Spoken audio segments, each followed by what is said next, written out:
আসসালামু আলাইকুম। আজকে নিয়ে আসছি পোয়া মাছ। পোয়া মাছকে লবণ এবং হলুদ দিয়ে মেখে রেখে দিলাম। আমি হালকা ঝোল করব, এটা মাখা মাখা যেটা বলে ওইটা।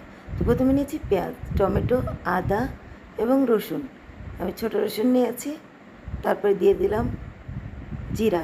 এই সবগুলিকে আমি ভেজে নেব। তো দেখতেই পাচ্ছেন আমি ভেজে নিয়েছি। একটু হালকা লাল করে ভেজে নেবেন, এই তেল ছাড়াই। তো তারপরে এটাকে আমি ব্লেন্ডার করে নেব। তারপরে এখানে নিব পোয়া মাছ। মাছগুলি আমি 10 মিনিট ম্যারিনেট করে রেখেছিলাম।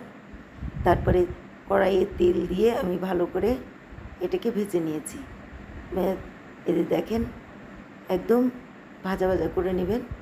আপনি চাইলে কাঁচাও দিতে পারেন যদি তাজা মাছ থাকে। তারপরে এইগুলাকে সবগুলিকে আমি তুলে নেব। আমি এপিঠ ওপিঠ 3-4 মিনিট করে ভেজে নিয়েছি। তারপরে এই যে ব্লেন্ডার করে রাখা যে সম্পূর্ণ মশলা আছে তেলে দিয়ে দিলাম। ওই পোয়া মাছ ভাজার তেলেই দিয়ে দিলাম যাতে ফ্লেভারটা ভালো আসে মাছের। তারপরে দিয়ে দিলাম, এটা ঝটপট করব, লাল মরিচ আর হলো ধনে গুঁড়া। তারপরে দিয়ে দিলাম হালকা আলু চাইলে স্কিপ করতে পারেন। তারপরে ভালোভাবে এটাকে নেড়ে নেব। নাড়তে নাড়তে এটা যখন তেল ছেড়ে দিবে আমি পোয়া মাছটা দিয়ে দিব। তো মাছটা দিয়ে দিলাম। মাছটা দিয়ে দেওয়ার পর এটাকে উল্টে পাল্টে নিব।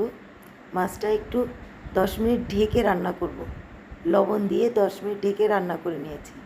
তারপরে আমি ধনেপাতা দিয়ে মরিচ দিয়ে 10 মিনিট রান্না করলাম।